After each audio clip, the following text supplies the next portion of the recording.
Halo, apa kabar Anda semua? Senang sekali kembali berjumpa dengan Anda. Saya ini bersama Bung Rocky Gerung di akhir pekan. Ini tetap update situasi aktual. Dan Bung Rocky, ternyata kasus seperti yang menimpa Anda itu terjadi juga di kampung halaman Anda. Di Manado. Jadi orang Manado di Sentul bermasalah, ada orang warga Manado di Manado juga bermasalah dengan para pengembang. Apa kasusnya? Nah, yang menarik dalam kasus ini ada kasus pemilik tanah gitu yang kemudian ditangkap oleh polisi karena diadukan oleh pengembang juga namanya Citraland. Nah, ini sebenarnya kalau kasus-kasus begini sebenarnya nggak terlalu mengagetkan buat kita. Tapi yang menarik itu adalah ada seorang jenderal itu di Kodam mana ada Kodamnya? Kodam Merdeka kalau nggak salah, namanya Brigjen Junior Tilaar, ya. Dan ini jabatannya Irdam. Ini menulis surat secara khusus kepada Kapolri. Itu dan tulisannya tulisan tangan. Itu menunjukkan betapa dia tidak ingin menggunakan jabatan sewenang-wenang dia sebagai seorang jenderal. Nah, cuman kata-kata terakhirnya itu yang saya kira menarik itu karena dia mengingatkan bahwa kita itu mari kita bela rakyat kecil, rakyat miskin kecil, dan jangan bela perusahaan yang merampas yang merampas tanah-tanah rakyat. Terima kasih. Ini surat dari seorang Jenderal Bintang 1 kepada Kapolri, tembusannya kepada Panglima TNI, kepada Pangdam, dan tembusan-tembusan lain gitu. Dan dia ini menurut saya fenomena yang sangat menarik karena dia tadi menyinggung kata bahwa mari kita menjadi pembela rakyat miskin, bukan para pengembang tadi. Wah, itu satu tindakan beyond the call of duty itu namanya. Di luar kewenangan dia ambil risiko itu untuk membela rakyat kecil. Jadi saya kira memang pada akhirnya kita mengerti bahwa begitu banyak orang yang merasa terganggu dengan ketidakadilan dan mau mengambil risiko. Beliau itu pasti mungkin bintang 2 atau bintang 1 tuh. Bintang 1. Angkatan 88B ini. Saya sudah cek angkatan 88B katanya itu. Jadi bintang 1. Ya. Jadi dia tahu apa yang terjadi di akar rumput pada rakyat bawah tuh. Nah, menulis surat pada Kapolri kan mesti ada prosedur tuh. Jadi dia mau terangkan bahwa ini bukan ditulis oleh staf saya tulis dengan tangan saya sendiri tuh. Jadi itu juga satu tambahan energi bahwa menulis dengan tangan artinya ada concern yang sangat absolut itu. Mengambil tinta, menulis dan berupaya untuk konsentrasi dengan tulisan itu. Jadi kita lihat bahwa keadaan pertanahan kita memang compang-camping amburadul. Karena dari awal kita mengerti soal pertanahan ini adalah kong kaling kong antara kong dan kong itu. Kong dan kaling. Jadi antara pengusaha dan pejabat-pejabat negara itu udah berlangsung sejak Orde Baru dan kita mau pangkas sebetulnya. Jadi ini contoh bagus bahwa bahkan seorang jenderal itu tahu apa yang disebut dengan keadilan sosial. Saya berterima kasih karena itu artinya satu nada dengan apa yang sedang kita perjuangkan di Sentul. Bukan apa yang diperjuangkan buat saya, tapi apa yang diperjuangkan buat hak tanah bagi rakyat. Kemarin juga seorang aktivis namanya Iwan Smule dari Prodemokrasi itu ada videonya beredar, itu viral. Dia datangi Ridwan Kamil untuk meminta keterangan aja, itu dihalangi oleh polisi itu dengan anggapan bahwa ini akan bikin rusuh. Padahal dia datang untuk bertemu dengan gubernur, maka tugas polisi mengamankan supaya nggak ada yang halangi dia tuh, supaya tidak ada kerusuhan. Ini dianggap bahwa Iwan Smule yang akan bikin rusuh kan? Cara berpikir begitu kan memperlihatkan arogansi itu.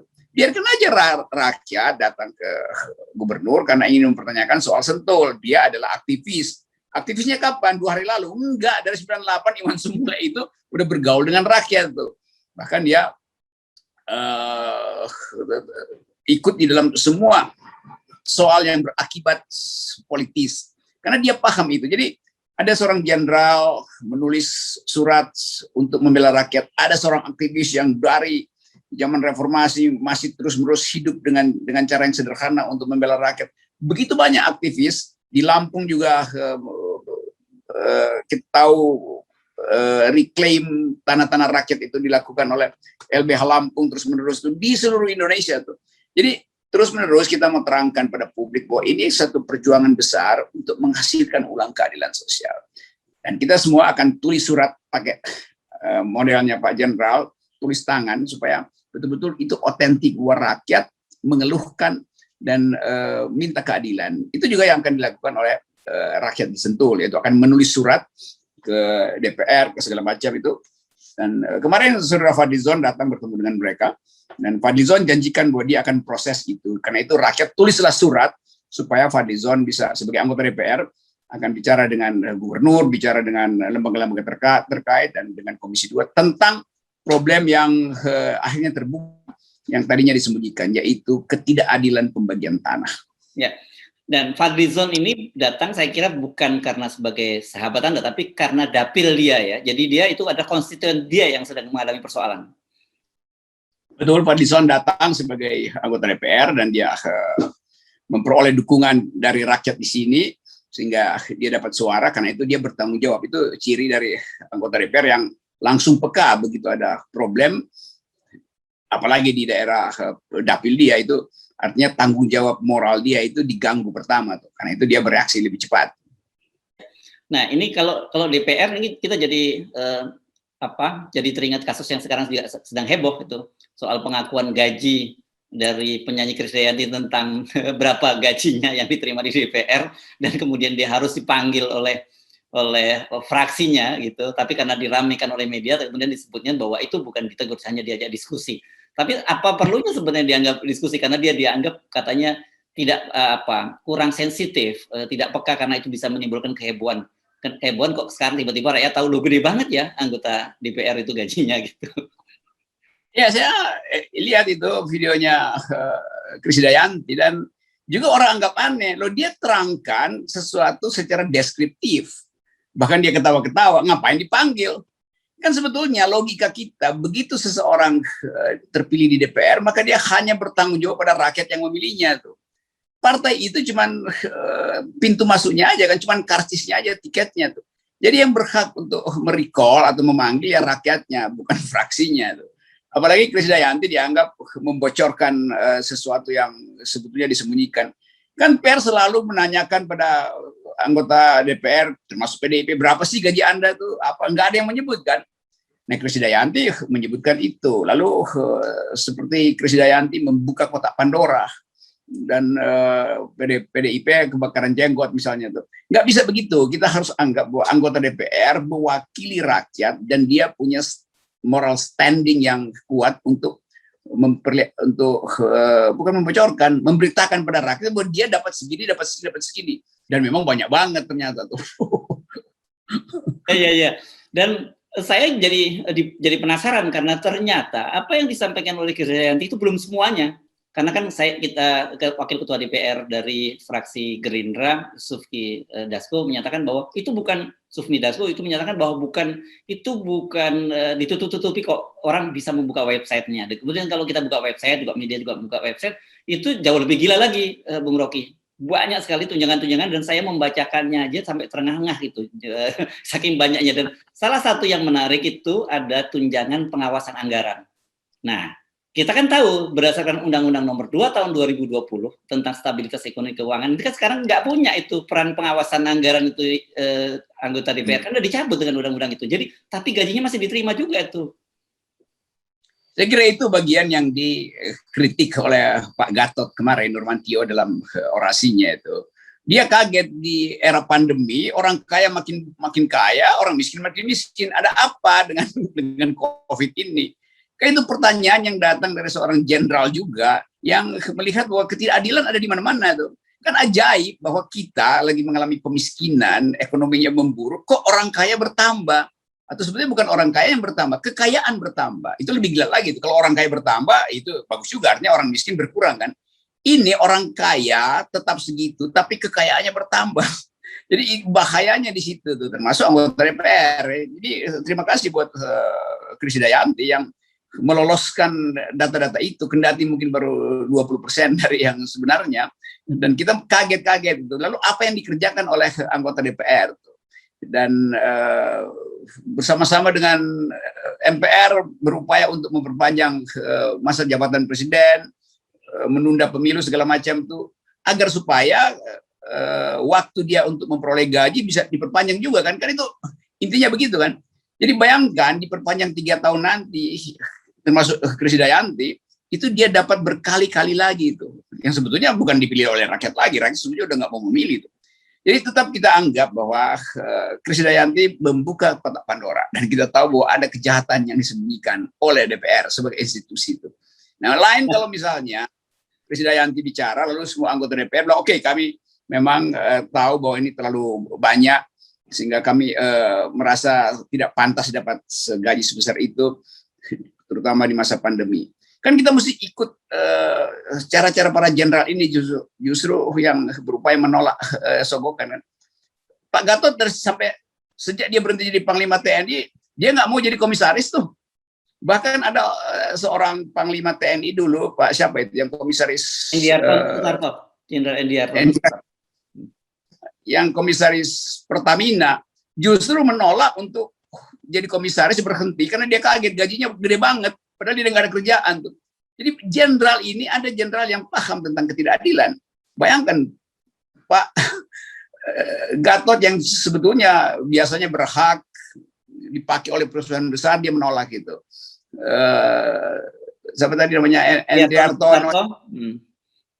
minta berhenti dari Pertamina karena dia kaget kok gajinya besar, dia nggak ada kerjaan. Jadi tetap di bawah sadar kita mengerti bahwa ada tokoh-tokoh yang betul-betul pro rakyat dan merasa aneh bahwa disparitas kok tinggi sekali, padahal kita punya prinsip welfare state, kita punya prinsip keadilan sosial bagi seluruh rakyat, kita punya prinsip kemanusiaan adil beradab. Dan itu yang nggak ada di Sentul City, nggak ada di pengembang yang di Manado itu, apa namanya, Citra Land. Jadi soal-soal begituan menghidupkan kembali ide perlawanan rakyat atas dasar ketidakadilan, bukan atas dasar kebencian. Ya. Ini saya sebenarnya bisa berempati ini dengan anggota DPR RI yang jadi blingsatan ini. Karena dengan terbukanya data ini, kan mereka mesti siap-siap nih, rakyat juga pinter nih, terutama dapilnya. Begitu datang dan mereka selama ini mereka nggak pernah dengar apa kiprahnya atau statementnya kepada media selama di DPR gitu. Dan kemudian juga datang ke dapil, begitu datang ke dapil kan mereka tahu nih duitnya banyak, mesti dipalakin gitu. Ini saya kira mereka yang khawatir begitu berarti. Iya, itu kalau yang ya mestinya dia mesti bersedia dipalak gitu. Tapi saya lihat tuh beberapa anggota DPR yang membahas isu ini justru jam tangannya itu mungkin ratusan juta, cincinnya ratusan juta itu. Padahal sebetulnya dia adalah wakil dari rakyat, ngapain harus bermewah-mewah tuh, ya simpan aja lah kalau memang itu dianggap sebagai warisan atau berguna bagi anak cucu. Tapi penampilan anggota DPR betul-betul bikin jarak dengan rakyat. Bayangin anggota DPR datang ke dapil, rakyatnya yang eluk-elukan dia tuh kan, dipasang, dibuatin tenda segala macam. Loh, dia itu kacungnya rakyat. Kan dia mesti tahu bahwa dia mestinya buatkan rumah sederhana bagi rakyat, bukan rakyat yang dari ujung jalan udah disambut seolah-olah raja. Padahal itu kunjungan dapil. Tentu nggak semua begitu, tapi yang terlihat di media massa begitu. Saya tahu banyak anggota DPR yang juga diam-diam lakukan pembinaan dan penyadaran politik di dapilnya masing-masing. Banyak teman saya lakukan hal itu. Oke, jadi banyak sekali tanpa kita sadari itu hal-hal yang tadinya terkesan menjadi di bawah karpet, ditutup di bawah karpet itu jadi terbuka ya. Dan itu fenomena tadi, fenomena kasus Anda, kemudian kasusnya Krisdayanti, terus juga tanah di Manado dan sebagainya. Setidak-tidaknya tapi memberikan semacam apa ya? Semacam, sekali lagi saya ngomongnya semacam kelegaan dan kegembiraan kita. Ternyata masih banyak sekali orang-orang yang berpikir dengan akal sehat seperti tadi Brigjen Junior Tilaar yang di Manado, kemudian Anda sebut tadi nama Pak Gatot Nurmantio, saya juga ngikutin memang dan sudah saya tayangkan juga. Itu kalau kita tonton statement-statementnya atau orasi ilmiah dari Pak Gatot memang dahsyat. Beliau melakukan kritik yang luar biasa dan dengan basis argumen yang kuat dan datatif. Itu yang paling penting kan, jadi jangan dianggap nuding. Dan ada fenomena tadi Jenderal Endiarto Sutarto, mantan Panglima kita, yang kalau sekarang buzzer berharap-harap jadi komisaris, ini pengen melepas jabatan komisaris utama Pertamina karena gajinya terlalu gede. Sementara kerjanya nggak ada. Jadi benar bahwa di dalam kekacauan selalu ada orang yang bisa melihat ada lilin di ujung lubang kegelapan di ujung tunnel itu. Dan mereka Gorong-gorong, justru yang Anda nyebutnya gitu biasanya. saya mau gorong-gorong bully kita. Jadi harapan itu tetap ada, dan itu kontrasnya makin lama diperlihatkan bahwa Presiden Jokowi masih berharap diperpanjang masa jabatannya, sementara rakyat menganggap bahwa end game itu seharusnya dipercepat. Dan suara rakyat terbaca melalui beberapa jenderal yang memang kembali paham bahwa keadilan sosial adalah dasar etis dari penyelenggaraan negara ini. Jadi terima kasih pada mereka yang tetap mampu untuk memberi harapan pada rakyat yang sekarang harapannya sebetulnya udah lama pupus. Jadi lilin-lilin yang dipasang oleh Jenderal Tilaar di Manado, lalu Pak Gatot kemarin di Jakarta, Pak Endi Hartono yang beberapa waktu lalu mengundurkan diri dari Komisaris Pertamina, dan beberapa tokoh lain, anggota DPR datang ke tempat saya. Jadi ada kumpulan orang yang masih menginginkan Indonesia dihuni oleh orang yang berakal dan orang yang berkeadilan. Yes, oke. Jadi selalu kita percaya bahwa di balik kesulitan itu selalu ada kemudahan. Jadi jangan pernah putus asa, karena harapan itu masih ada, dan kita percaya bahwa Indonesia ini bisa menjadi lebih baik lagi. Ya, dan itu harapan, bukan harapan hoax, itu harapan nyata. Terima kasih, Bung Rocky. Harus benar.